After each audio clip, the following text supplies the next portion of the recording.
कोई भी पर्व किस प्रकार कितना अच्छा से मन सके उसके सारे पहलुओं पे हम लोग विचार करते हैं। जैसे कि सफाई का इश्यू हो गया कि साफ़ सुथरा शहर रहे, अगर कहीं रोशनी नहीं है तो उस मुद्दे पे हमने विचार किया। जो सेंसिटिव इलाका है वहाँ पे एक्स्ट्रा सीसीटीवी की आवश्यकता हो तो उस पर विचार किया। कुछ सीसीटीवी पहले से ही लगा हुआ है, डीएसपी साहब बताए ही हैं, शहर में बहुत अच्छे जगहों पर ये लगवाए हैं। और ओवरऑल क्या तैयारी में कमी रह गई, अखाड़े वाले सबके साथ हम लोग बैठ के विचार किए हैं। सर्वसम्मति से निर्णय हुआ है कि सफाई की व्यवस्था हमारी कर लेंगे। इसलिए हम लोगों ने सब आंकड़ों से निवेदन किया है कि कल शाम 5 बजे तक वे लोग अपने लाइसेंस के लिए जो भी आवेदन देना है वो थाने पे जमा कर देंगे। उसके बाद अगर वो देते हैं तो चूँकि वेरिफिकेशन करना मुश्किल है तो हम लोग वेरीफाई नहीं कर पाएंगे, और वेरीफाई नहीं होगा तो फिर नियमता वो आंकड़े जो है हम लोगों में आपसी भाईचारा रहा है, उसका संदेश 28 और 29 तारीख को जरूर हमारे मुस्लिम भाई देंगे। प्रशासन का भी अपना तौर तरीका से अच्छे ढंग से लाइसेंस का जो टाइम समय है वो दे करके लाइसेंस, बिजली का व्यवस्था, पानी का व्यवस्था और आपको सीसी कैमरा जहाँ लूप लाइन में जहाँ नहीं है वो हमारे द्वारा व्यवस्था किया गया है। प्रशासन की पहल हर बार होती है मुहर्रम शांति के साथ हो, उसमें हम लोग बेहतर करने का प्रयास करते हैं। नमस्कार, मैं सीमा पाठक और आप लोग देख रहे हैं हिंदुस्तानी मीडिया। 29 तारीख को मुहर्रम मनाई जानी है। इसको लेके जो है नगर थाना में एक मीटिंग रखी गई। मीटिंग में जो है सदर एसडीएम अश्वनी कुमार, डीएसपी, नगर निगम के मेयर, डिप्टी मेयर सब दिखे और शहर के कुछ लोग भी दिखे, जो कुछ गणमान्य लोग दिखे, जो वहाँ पे अपनी समस्या जो है वो रखा कि हर जगह जो है मुहर्रम के दिन ना कुछ कोई परेशानी कुछ ना हो, कुछ समस्या ना हो, इसके लिए जो उन लोगों की राय थी वहाँ पे रखी मीटिंग में। और सदर एसडीएम अश्वनी कुमार और मेयर के द्वारा वो जो समस्या थी वो सुनी गई और वैसा बोला गया ऐसा कि जो भी समस्या है वो दूर की जाएगी। मेयर ने बोला कि जो पानी की हर जगह जो है उस दिन अपना टैंकर भेजेंगे, हर जगह पानी का सुविधा दिया जाएगा। और बोले कि जहाँ भी सीसीटीवी कैमरा पहले से भी लगी हुई है मधुबनी में और कुछ जगह जहाँ नहीं लगी है वहाँ पे सीसीटीवी कैमरा भी लगाई जाएगी। लाइट नहीं रहेगा इसलिए जो है जनरेटर की सुविधा भी दी जाएगी कि अंधेरे में कोई समस्या ना हो, कोई प्रॉब्लम ना हो, इसलिए लाइट की वहाँ पे जो है जनरेटर की भी सुविधा दी जाएगी। वहाँ पे जो हम लोग पहुँचे, उन लोगों से बात करने की कोशिश की, सुनिए क्या कुछ उन लोगों ने कहा, क्या कुछ उस दिन जो है नए रूल बने हैं, कुछ लोगों से जो है क्या कुछ अपील किया है, क्या बोला कि शांतिपूर्ण तरीके से जो है सब मुहर्रम मनाए, किसी को किसी से प्रॉब्लम ना हो, इसलिए शांतिपूर्ण तरीके से मुहर्रम मनाए। सुनिए क्या कुछ उन लोगों ने बोला है। हर त्यौहार के पूर्व हम लोग शहर के जितने भी गणमान्य लोग, शांति समिति के लोग हैं, उनके साथ हम लोग बैठते हैं और कोई भी पर्व किस प्रकार कितना अच्छा से मन सके उसके सारे पहलुओं पे हम लोग विचार करते हैं। जैसे कि सफाई का इश्यू हो गया कि साफ़ सुथरा शहर रहे, अगर कहीं रोशनी नहीं है तो उस मुद्दे पे हमने विचार किया। जो सेंसिटिव इलाका है वहाँ पे एक्स्ट्रा सीसीटीवी की आवश्यकता हो तो उस पर विचार किया। कुछ सीसीटीवी पहले से ही लगा हुआ है, डीएसपी साहब बताए ही हैं, शहर में बहुत अच्छे जगहों पे ये लगवाए हैं। और ओवरऑल क्या तैयारी में कमी रह गई, अखाड़े वाले सबके साथ हम लोग बैठ के विचार किए हैं। सर्वसम्मति से निर्णय हुआ है कि सफाई की व्यवस्था हमारी अच्छी रहेगी, पानी का इंतजाम हम लोग करेंगे।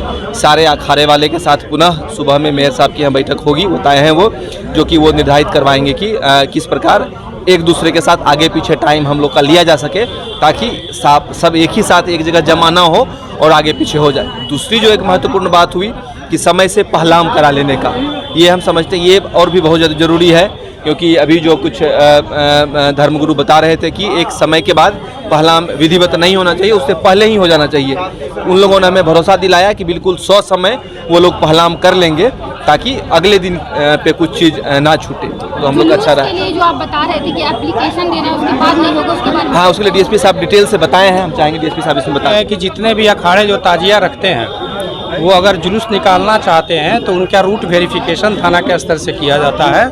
इसलिए हम लोगों ने निवेदन किया है कि जितने लोगों को अखाड़े को जिसको जुलूस निकालना है वे लोग जो है कि कल शाम 5 बजे तक थाने में अपना उस लाइसेंस के लिए अपना एक आवेदन डाल देंगे, ताकि थाना को रूट वेरिफिकेशन करने और ये देख लेने कि अन्य कोई आंकड़ा उस रूट में है, उस समय पे है कि नहीं, इसका वेरिफिकेशन कर लेंगे। इसलिए हम लोगों ने सब आंकड़ों से निवेदन किया है कि कल शाम 5 बजे तक वे लोग अपने लाइसेंस के लिए जो भी आवेदन देना है वो थाने पे जमा कर देंगे।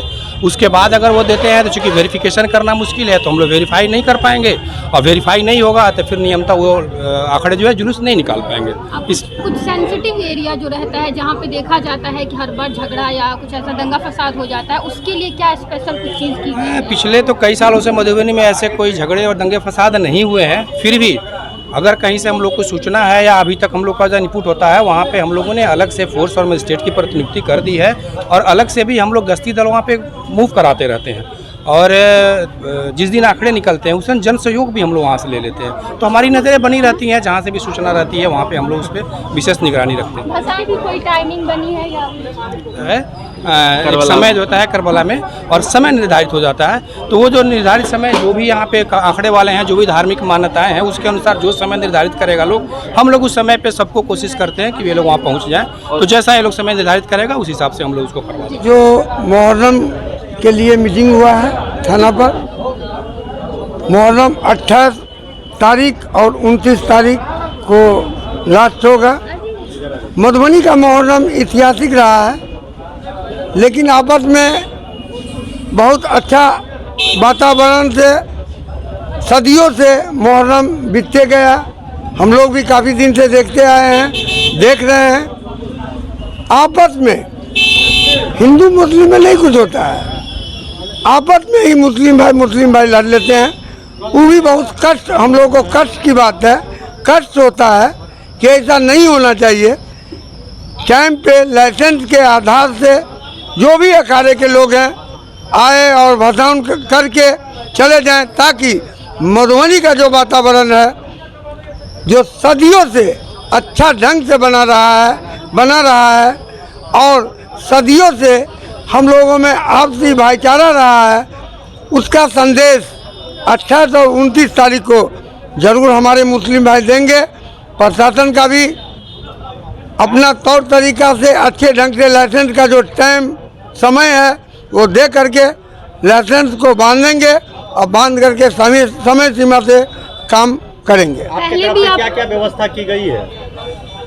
बिजली का व्यवस्था, पानी का व्यवस्था, और आपको सीसी कैमरा जहां लूप लाइन में जहां नहीं है वो हमारे द्वारा व्यवस्था किया गया है। देखिए 56 साल उम्र है हमारी, आज तक मधुबनी में किसी भी मजहब का कोई भी तरह का त्यौहार है उसमें किसी ने अपने तौर पे कलंक नहीं लगाया। भरोसे के साथ, चाहे इस शहर में इन करने वाला कहीं का भी अखाड़ा हो, तितराहा हो, ये राम चौक हो, लक्ष्मी सागर हो, माथा सागर हो, भौवारा हो, इधर सप्ता, लहरियागंज, हरिनगर, बिलवार, मगरौनी, चकदा, गौशाला, गरोछनी, ये सारा शहर में आता है।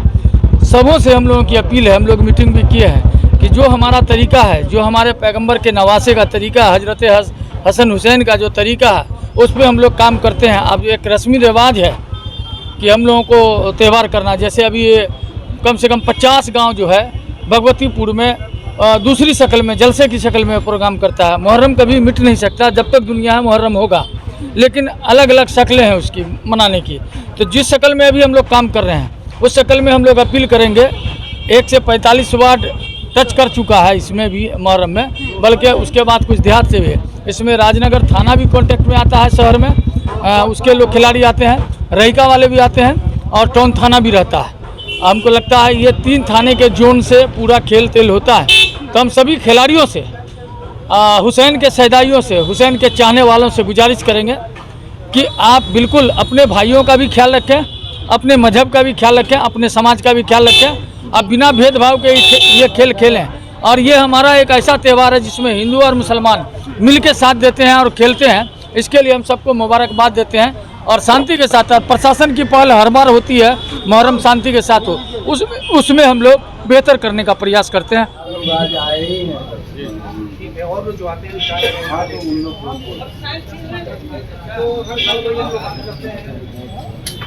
भी वही है, डीजे वाला इशू है। तो आप लोग हर एक साल वही कहानी है,